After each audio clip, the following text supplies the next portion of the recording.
I was 200 feet in the air battling a gale-force wind and a boss who cared more about profit margins than human life. When Daunton screamed that I was fired over the radio while lightning cracked around me, he thought he was saving money. Instead, he plunged the entire city into a week-long darkness and ignited a federal investigation that would cost him his freedom. Before this story continues, tell me where you're watching from today and what's the temperature. I hope you're somewhere warm and safe, because what I'm about to describe is cold, wet, and incredibly dangerous. The sky above the utility yard wasn't just dark, it was a bruised purple, swollen with enough electricity to fry a substation. I've been a lineman for 35 years. I know the smell of ozone before it hits your nose. I know the static that raises the hair on your arms before the first bolt strikes. And I knew, looking at those clouds rolling over the ridge at 4:00 p.m., that nobody belonged on a tower tonight. "Jack, why aren't the trucks rolling?" The voice grated on my nerves like sandpaper on glass. I turned to see Brock Danton marching across the gravel lot. He was wearing a pristine white hard hat that looked like it had just come out of the packaging and a reflective vest that had never seen a grease stain. He was 40 years old, the nephew of a board member, and he had been our regional manager for exactly 3 weeks. In those 3 weeks, he had cut our safety briefings from 30 minutes to 5 and replaced our heavy-duty climbing gloves with a cheaper brand that tore if you looked at them wrong. "Look at the radar, Brock," I said, pointing to the sky. "That's a Class 5 squall line. Winds are already gusting at 45 miles per hour. OSHA regulations say we ground all aerial operations at 30. Daunton scoffed, checking his expensive watch. "Regulations are guidelines, Jack. We have a flicker reported in Sector 4. The hospital is on that grid. Are you telling me you're going to let the hospital go dark because of a little wind?" He always did that weaponized morality to cover up his incompetence. He didn't care about the hospital. He cared about his performance bonuses, which were tied to uptime percentages. "The hospital has backup generators," I replied, keeping my voice steady. "My guys don't have backups. We wait for the front to pass." "You're old, Jack. You're getting timid," Danton sneered, stepping into my personal space. He smelled of expensive cologne and stale coffee. "I need that tower climbed. The sensor is tripping on the main transmission line. If it's not reset manually before the storm hits full force, the whole sector trips. You're the only one here with the high-voltage certification required for that specific tower height. And I'm telling you, it's suicide," I said. "Then maybe I need a lead lineman who isn't afraid of heights," he snapped. "Get your gear. Get up there. Or don't bother coming in tomorrow." I looked at the young guys, the apprentices like Mike Rookie Mendez, watching me with wide eyes. If I refused, Danton would bully one of them into doing it. They didn't have the experience to handle the sway of the tower in this wind. They'd die. I gritted my teeth. "Fine. I'm going up, but I want it noted in the log that I advised against this." "Just climb, Reynolds," Danton said, turning his back on me. The gear felt heavier than usual as I strapped on my climbing belt. Maybe it was the humidity, or maybe it was the dread settling in my gut. I checked my gaffs, the spikes attached to my boots, making sure the points were sharp. I double-checked my buck squeeze, the safety strap that would keep me hugged to the pole if I slipped. "Jack, you don't have to do this," Mike whispered, handing me a coil of grounding wire. The kid looked terrified. "If I don't, he sends you, Mike," I said, clapping a hand on his shoulder. "Stay on the ground. Monitor the wind speed. If it hits 60, you radio me immediately. I don't care what Danton says." I walked to the base of the tower. It was a steel lattice beast, rising 200 feet into the darkening sky.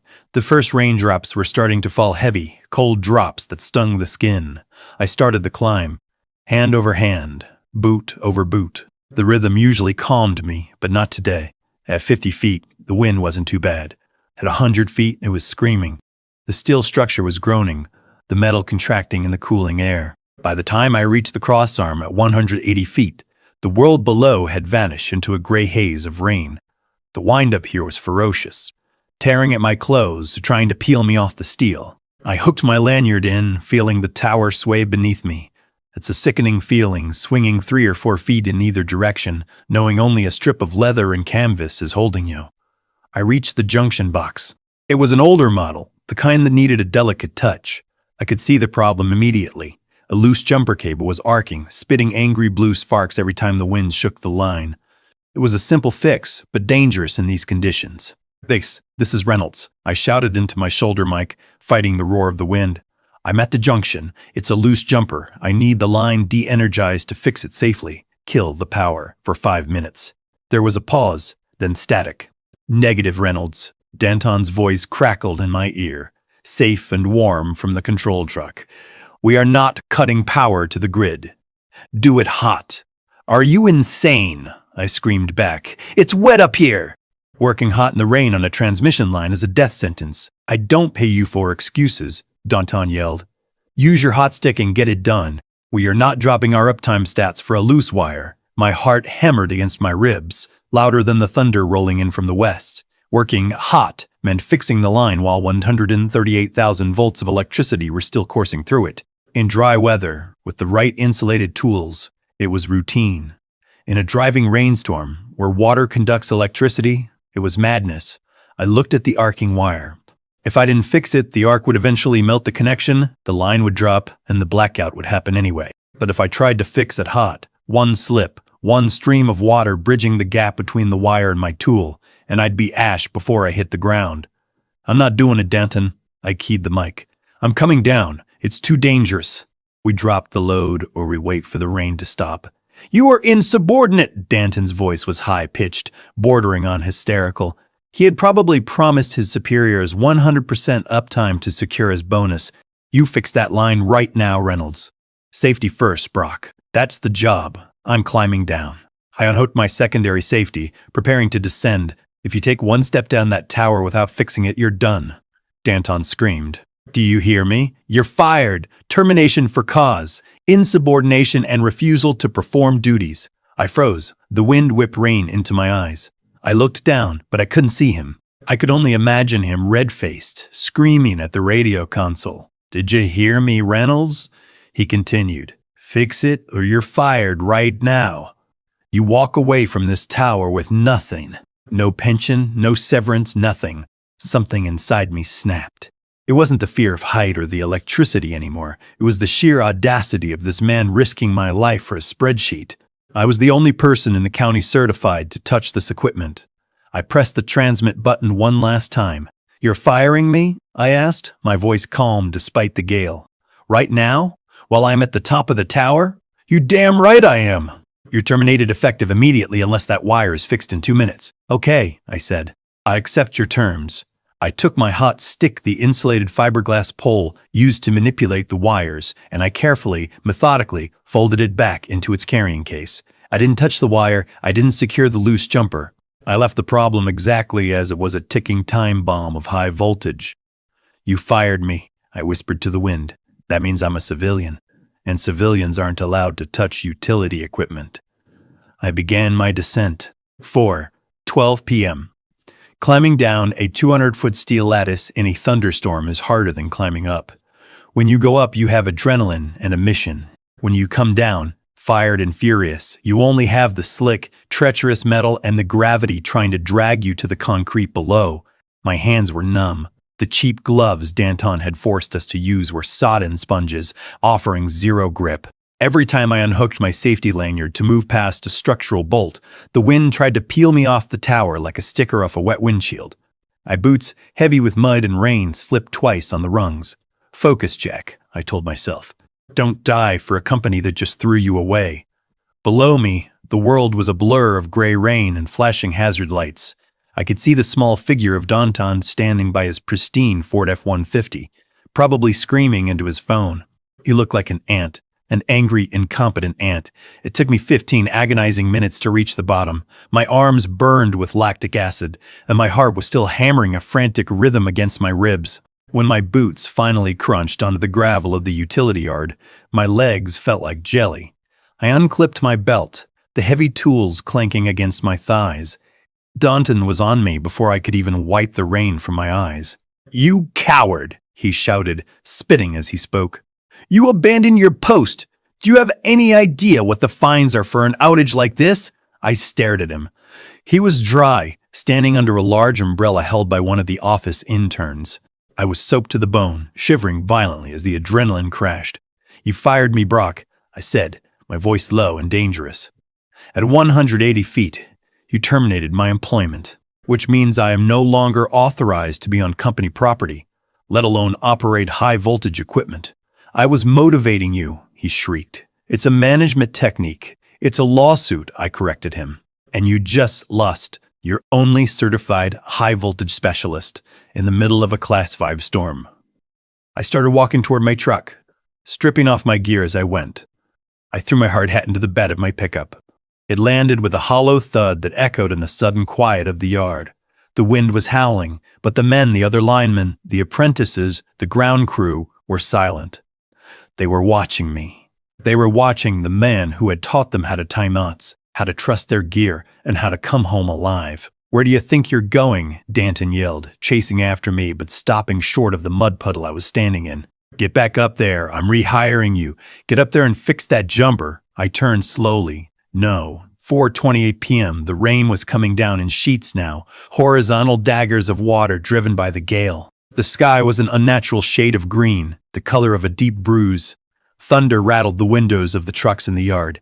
Danton looked from me to the tower, then to the crew huddled by the equipment shed. His eyes landed on Mike Mendez. The kid was 22, fresh out of trade school, with barely 6 months of climbing experience. "Mendez," Danton barked. "Get your gear on.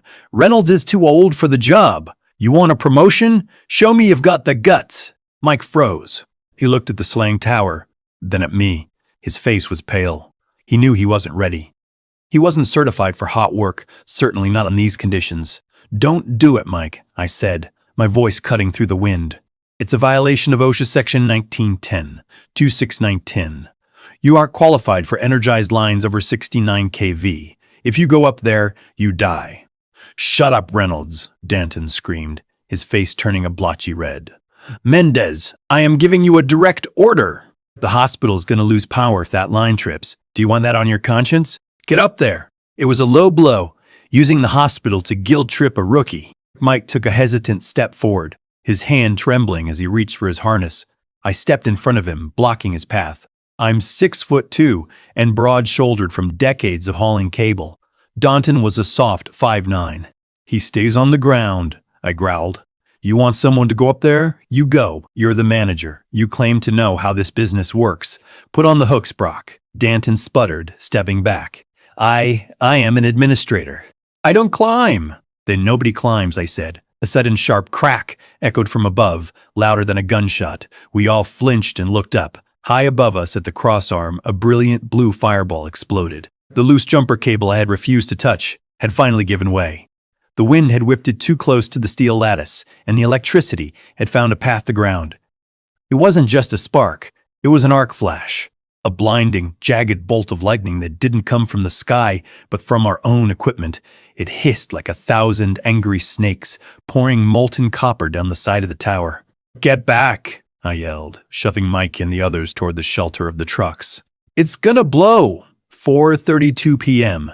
The sound of a transformer exploding is unique. It's a deep, resonant boom that you feel in your chest more than you hear with your ears. The first explosion happened at the substation across the street. The arc on the tower had sent a massive surge back down the line, overwhelming the breakers. A plume of black, oily smoke erupted from the substation, instantly swallowed by the rain. Then, the dominoes started to fall. Boom! A second transformer 3 blocks away. Boom! A third, further down the valley. The lights in the utility yard flickered once, twice, and died. The security floods cut out. The hum of the vending machines in the break room ceased. The only light came from the jagged lightning tearing through the sky and the dying orange glow of the substation fire. Danton stood in the rain, his mouth hanging open. His umbrella had blown away, tumbling across the parking lot like a broken tumbleweed. He was staring at the city skyline in the distance. One by one, the city blocks were vanishing. The streetlights went dark. The glowing signs of the shopping district blinked out. The traffic lights at the intersection turned black. It was like watching a dark tide roll over the world. "The hospital," Danton whispered, his voice trembling. "Oh God, the hospital. Generators kicked in 10 seconds ago," I said, checking my watch calmly. "They test them weekly. I know because I'm the one who signs off on the grid connection for them. They're fine. But the rest of the city, the factories, the traffic grid, that's all on you, Brock." I opened the door to my truck. The interior light didn't come on. I had disconnected the battery terminal earlier to work on it, a habit that saved it from the surge. I reconnected it quickly under the hood, sparks flying, and the engine roared to life. "Where are you going?" Danton screamed, running to my window and banging on the glass. He looked manic, his expensive suit ruined. his hair plastered to his skull. "You can't leave. We have an emergency. I need you to coordinate the repairs." I rolled down the window just an inch. The cool, dry air of the cab felt like a sanctuary. "I don't work here, remember?" I said. "You fired me." Effective immediately. "I take it back. I rescind the termination," he yelled, desperate. "Name your price, Jack. Double time. Triple time." I looked at him, really looked at him. I saw the fear in his eyes. Not fear for the city, but fear for his career. Fear for his bonus. "My price?" I asked. "My price is that I don't work for people who try to kill kids like Mendez." I put the truck in gear. "Call the union rep in the morning, Brock. And good luck explaining to corporate why you fired the only guy with the keys to the high-voltage locker during a Class 5 storm." I drove out of the gate, leaving him standing in the mud, illuminated only by the lightning that was now tearing the sky apart. The city was dark, but for the first time in 20 years, I felt light. 5:15 p.m. Driving through a city without power is eerie. It's not just the darkness, it's the way the darkness T-80s. At the intersection of Main and 4th, the traffic lights were dead black eyes hanging over the street. Drivers were confused, aggressive. I saw a sedan T-bone a delivery truck because neither stopped. The crunch of metal and shattering glass was sickeningly loud in the absence of the usual city hum. I pulled over, hazard lights flashing, and checked on the drivers. They were shaken but okay. I directed traffic for 10 minutes until a police cruiser arrived, its blue lights cutting through the gloom like strobe lights in a nightmare. The officer, a guy I recognized named Miller, rolled down his window. "Jack, what the hell is going on?" he shouted over the rain. "Dispatch says the whole grid is down. They're saying it might be days." "Ask Danton," I said, my voice flat. "Ask him why he fired the only guy who could have stopped it." I got back in my truck. My CB radio, usually a chaotic chorus of chatter between line crews, was ominously silent on the company channel. Danton must have ordered radio silence, or maybe the repeater on the tower had fried in the surge. I switched to the emergency band. It was chaos. Fire at the substation. Elevators stuck in 3 downtown high-rises. Traffic gridlock. The guilt hit me then. Not for leaving Danton, deserved to rot, but for the city. I spent 35 years keeping these lights on. It's a point of pride. A lineman doesn't walk away from a storm. But I reminded myself I didn't walk away from a storm. I was pushed. I pulled into my driveway 20 minutes later. The house was dark, a silhouette against the lightning-streaked sky. Inside, I found Sarah in the kitchen, lighting a kerosene lamp. The soft, warm glow illuminated her face, calm, pragmatic, the anchor of my life. "You're home early," she said, not looking up from the wick. "Storm still raging. Usually, I don't see you for 3 days when it's like this." "I got fired," I said, leaning against the doorframe, dripping water onto the linoleum. She stopped, the match hovering over the lamp. She looked at me, then at my hands, checking for burns. "Are you hurt?" "No." "Did you punch him?" "No, though I should have." "Then sit down," she said, lighting the lamp. "The soup is cold, but the whiskey is neat. Tell me everything." 6:45 p.m. I was on my second glass of bourbon when my personal cell phone buzzed on the table. It was Linda, the night dispatcher. Linda has been with the utility company longer than I have. She knows where every skeleton is buried and who buried it. "Jack, don't say a word," she whispered. "Just listen." She must have held her phone up to the squawk box in the control room. Through the tinny speaker, I heard Danton's voice. He wasn't screaming anymore. He sounded composed, rehearsed. He was talking to someone important, probably the vice president of operations. "Unfortunate situation, sir. Yes, the grid is critical. The cause appears to be sabotage." I sat up straight, the chair legs scraping loudly on the floor. Sarah's eyes went wide. "Sabotage?" The VP's voice was fuzzy but audible. "Explain." "Jack Reynolds," Danton continued, his voice dripping with fake regret. "I ordered him to secure the line. He refused. He became belligerent. Witness statements will show he tampered with the junction box before fleeing the scene. He abandoned the tower in a critical state to make a point about union negotiations. The arc flash was a direct result of his malicious negligence." My hand crushed the paper napkin I was holding. The blood roared in my ears. He wasn't just firing me. He was framing me. He was trying to pin a multi-million-dollar disaster and potential criminal charges on me to cover his own incompetence. "He's lying," I hissed at the phone. "I know, Jack," Linda whispered. coming back on the line, but he's deleting the digital logs. He just wiped the audio from the tower comms. He's erasing the part where he fired you. Can you recover it? No. He has admin access, but Jack. Mike Mendez was there, and the other guys. But Danton is threatening everyone. He says anyone who talks loses their pension. I hung up. My career was over. If Danton succeeded, I wouldn't just be unemployed, I'd be sued for millions. I'd lose the house. I'd lose everything Sarah and I had built. Sarah reached across the table and took my hand. Her grip was iron. He wants a war, Jack. Give him one. I can't fight the company lawyers, Sarah. They have an army. You don't need lawyers yet, she said, her eyes gleaming in the lamplight. You need the one person Danton is terrified of. 7:30 p.m. I went to the garage, my war room. It smelled of sawdust and old gasoline. I dug through a metal filing cabinet in the corner, past tax returns from 1995 and manuals for trucks I no longer owned. Finally, I found a faded business card, cream-colored, with a gold-embossed seal. Elias Thorne, Senior Inspector, Federal Energy Regulatory Commission, FEURC. On the back, handwritten in blue ink, for the ice storm of '98. Anytime, anywhere. I hadn't spoken to Elias in 10 years. The last time I saw him, he was a fresh-faced lineman, dangling by one strap from a pole encased in an inch of ice. I had climbed up there, stabilized him, and lowered him down before hypothermia stopped his heart. He quit line work the next day and went to law school. Now he was the guy who levied fines that made CEOs weep. I dialed the number. It rang 4 times. "This is Thorne," a voice answered. Sharp, impatient. "Elias." "It's Jack Reynolds." There was a pause. The professional edge in his voice vanished instantly. "Jack? Is everything okay? You never call. I need to cash in the favor, Elias." "Name it." "I've got a regional manager named Brock Danton. He just caused a citywide blackout by ordering a hot climb in a Class 5 storm. Now he's doctoring the logs to frame me for sabotage." "Sabotage?" Elias let out a low whistle. "That's a federal crime, Jack. If he's claiming interference with critical infrastructure, the FBI gets involved."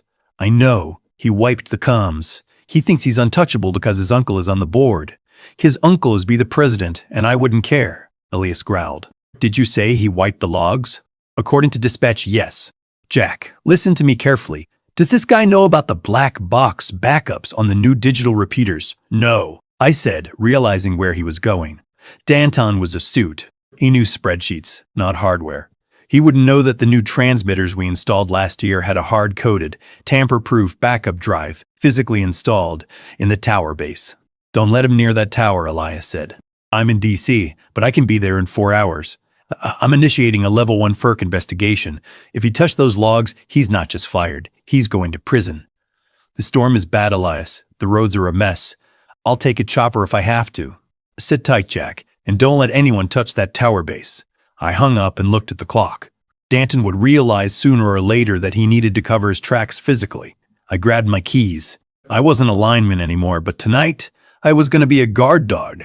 8:15 p.m. The utility yard was a ghost town of shadows and flashing amber lights. The main power was still out, so the only illumination came from the backup generators chugging away near the office building and the headlights of the few service trucks still parked in the mud. The rain had slowed to a steady, freezing drizzle, but the wind still whipped through the lattice of the tower like a mournful ghost. I parked my truck a block away and hopped the perimeter fence. I knew exactly where the blind spots were in the security cameras that were likely dead anyway. My target wasn't the office. It was the base of Tower 4, the scene of the crime. I needed to get to the repeater box bolted to the concrete footer. That box contained the hard drive that recorded every radio transmission, every sensor reading, and every sensor command sent to the tower equipment. It was a fail-safe designed for exactly this kind of situation, a black box for the grid. As I crept through the maze of cable spools, I saw a figure huddled near the base of the tower. It was Mike Mendez. He was sitting on a toolbox, his head in his hands, shaking. "Mike," I whispered, stepping into the light of a nearby generator. He jumped a foot in the air, dropping a wrench. "Jack, Jesus, you scared me." "What are you doing here, kid?" "Danton." Mike's voice cracked. "He made me sign it, Jack. A statement. It says I saw you disable the safety interlocks before you climbed down. He said if I didn't sign it, he'd blacklist me from every utility in the state. He said I'd never climb a pole again." I put a hand on his shoulder. The kid was terrified. He was 22 with a pregnant wife and a mortgage. Danton knew exactly how to squeeze him. "Listen to me," I said, my voice hard but calm. "That statement is a lie, and right now lies are the only thing protecting Danton from a prison cell. I have a federal inspector coming. If you stick to that lie, you go down with Danton for perjury and conspiracy. If you tell the truth, you're a whistleblower." Mike looked at the tower, then back at me. "He's deleting everything, Jack. The server logs, the shift reports. He can't delete the hard backup," I said, pointing to the gray box at the base of the tower. "That's why I'm here, and that's why you're going to help me guard it." 8:45 p.m. We didn't have to wait long. 10 minutes later, the back door of the office building swung open. Danton emerged, wearing a frantic expression and carrying a heavy crowbar.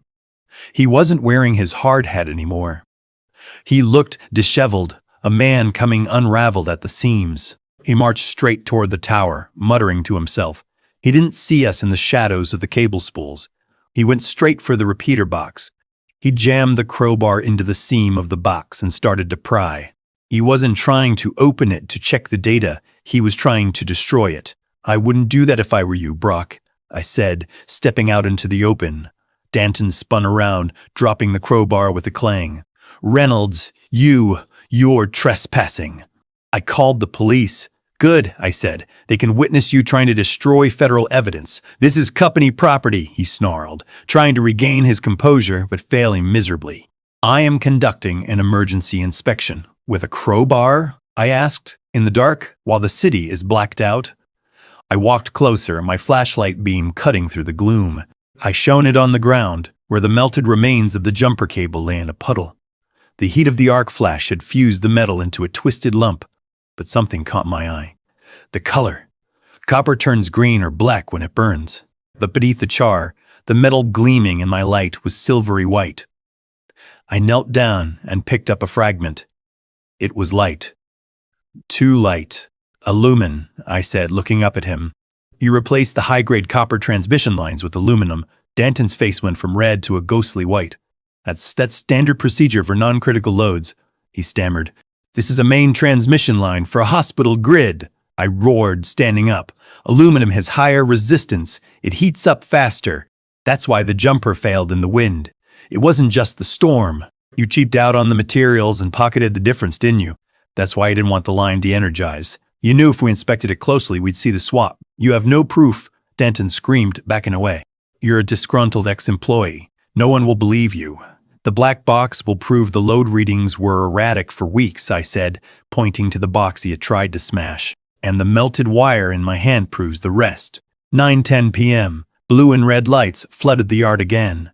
But this time, it wasn't just a patrol car. It was a convoy. 2 police cruisers, a black SUV with government plates, and the mayor's town car. Mayor Higgins stepped out first, splashing through the mud in expensive loafers. He looked exhausted and furious. The blackout was political suicide, and he wanted answers. "Danton," the mayor shouted, "my phone has been ringing for 4 hours. The hospital is running on backup diesel, the traffic grid is a disaster, and I have 3 news crews parked on my lawn. What the hell is happening?" Danton immediately put on his mask. He straightened his tie and pointed a trembling finger at me. "Mr. Mayor, thank God you're here. This man, Jack Reynolds, is the saboteur. He's the one who caused the arc flash. I caught him trespassing just now, trying to tamper with the evidence. The police officers moved toward me, hands on their holsters." "Jack," Mayor Higgins paused. He knew me. I had coached his son in Little League 10 years ago. "Is this true?" "He's lying, Mayor," I said, holding up the piece of aluminum wire. "And he's dangerous. Arrest him," Danton shrieked. "He's deranged." He's ranged." "He compromised the grid. Nobody is arresting anyone." A deep voice boomed from the darkness behind the police cars. We all turned. A man in a dark trench coat stepped out of the black SUV. He was holding a badge high in the air. "Elias Thorne Firk," he announced, his voice cutting through the rain like a knife. "This facility is now a federal crime scene. Officer, if you touch Mr. Reynolds, I will have your badge before morning. He is a protected witness in an active investigation." Danton froze. The blood drained from his face completely. Elias walked over to me, ignoring the mayor and the police. He looked at the tower, then at the crowbar on the ground, and finally at Danton. "Hello, Brock." Elias said, a shark-like grin spreading across his face. Jack tells me you like to play with high voltage. I'm here to see if you can handle the heat. 9:25 p.m. The rain had finally stopped, leaving behind a cold, heavy mist that swirled around the ankles of the police officers and the FERC agents. The silence in the utility yard was heavy, broken only by the static of police radios and the rhythmic thrum-thrum-thrum of the backup generator. Elias Thorne didn't shout. He didn't need to. He walked toward Danton with the predatory grace of a man who knew he held every card in the deck. He stopped 3 feet from the shivering regional manager. You have the right to remain silent, Elias said, his voice deceptively mild. But frankly, Brock, I'd prefer if you kept talking. It makes the paperwork easier. You can't do this. Danton stammered, looking wildly around for an ally. He locked eyes with Mayor Higgins. Mayor, tell them this is a jurisdiction issue. This is a local utility matter. Mayor Higgins crossed his arms, his face stony. Not when the blackout affects 3 hospitals and federal infrastructure, Danton. You turned off my city. You're on your own. Danton turned back to me, his eyes venomous. This is a conspiracy! Reynolds tampered with that box. He planted that wire. Open it, Elias ordered, nodding at the repeater box I had been guarding. 2 agents moved in with specialized tools. They cracked the seal on the gray box. Inside, the hard drive lights were blinking a steady, reassuring green. You see, Elias said, leaning in close to Danton. You thought wiping the server in the control room was clever, and it was. But you forgot that under FERC Regulation 77B, all Class 1 transmission towers must have redundant, localized storage for telemetry data. Every command you sent, every sensor reading, every word spoken over the radio, it's all in there. Danton swallowed hard. It won't show anything?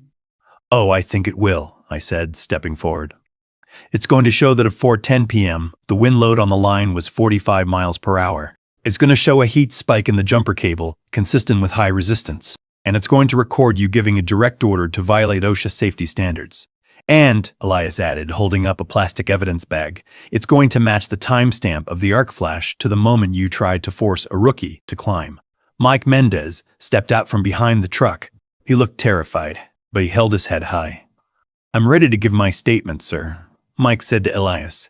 He threatened my job if I didn't lie. Danton lunged at Mike. You traitor! 2 police officers tackled Danton before he could take a second step. His face was pressed into the muddy gravel, the same mud he had forced us to work in for weeks. 10:45 p.m., the forensic team worked fast. Under portable floodlights, they stripped the insulation off the melted jumper cable I had refused to touch. Aluminum, the lead technician announced, his voice echoing in the yard. Grade B aluminum, stamped with a foreign manufacturer's code, not rated for this voltage. Elias turned to Danton, who was now handcuffed and leaning against a cruiser, covered in mud. Here is the interesting part, Brock, Elias said, scrolling through a tablet one of his agents had handed him. I just pulled the procurement logs for this district. According to your budget reports, you paid for premium copper wiring, top of the line. But you installed cheap aluminum. I felt a chill that had nothing to do with the storm. He was pocketing the difference, I realized aloud. Bingo, Elias said. Copper is expensive. Aluminum is cheap. Over 1,000 miles of grid repairs in the last 6 months. That's a discrepancy of about $2 million. Where did that money go, Brock? Offshore account? Crypto? Or just paying off your uncle's gambling debts? Danton didn't answer. He just stared at the ground, defeated. That's wire fraud, embezzlement, and reckless endangerment, the police chief said, shaking his head. Book him.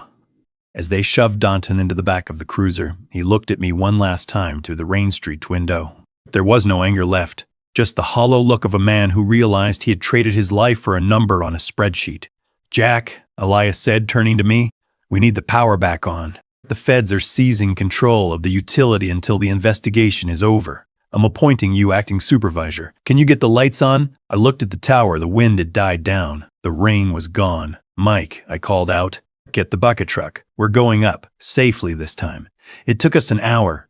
We bypassed the damaged section, replaced the aluminum junk with emergency copper reserves from my own stash in the back of the truck, and reset the breakers.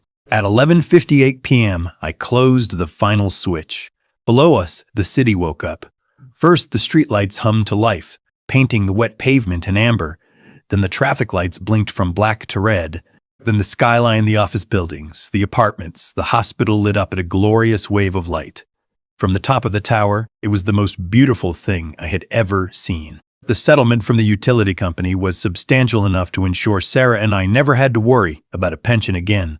They called it a severance and apology package. I called it severance and apology, but I took it. Danton wasn't so lucky. The federal investigation uncovered that he hadn't just done this in our district. He'd been running the copper swap scam in 3 other states.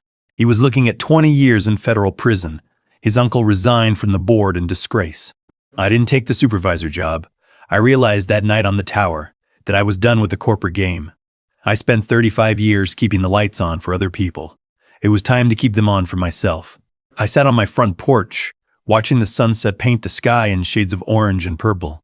The air was warm, and the only sound was the ice clinking in my glass of lemonade. Sarah was inside humming as she cooked dinner. The grid was humming too. I could hear it, the faint, distant buzz of the transformers down the street. Most people ignore it. I never will. To everyone listening, I want to leave you with a few hard truths I learned at 200 feet in the air. My biggest mistake wasn't climbing that tower. It was thinking that my loyalty to the company would protect me from their greed. I spent years thinking that if I just did my job and kept my head down, the suits would respect my safety. I was wrong. I also ignored the early red flags, the budget cuts, the cheap gear, the shortened safety meetings. I should have spoken up sooner, before it was a life-or-death situation in a storm. The most important lesson is that safety regulations are written in blood. Every rule of the book exists because someone died doing it the other way. When a boss tells you to ignore safety for profit or speed, they are telling you that your life is worth less than their bonus. Never let anyone price tag your survival. First, document everything. If I hadn't had witnesses, and if Elias hadn't found that digital trail, Danton might have won. Keep a personal log of every unsafe order. Second, know your rights. You have the right to refuse dangerous work. If you don't know the OSHA or your country's equivalent statutes, learn them. They are your shield. And finally, build your go-to-hell fund. Have enough savings so that when a boss tells you to do something that could kill you, you can look them in the eye and say, no, without fear of starving the next day. The lights in your house are on because men and women risk their lives to keep them there. Respect the grid. Respect the storm. And never trust a man in a clean vest who tells you to climb when the lightning strikes. If this story of justice touched you, please like, share, and subscribe.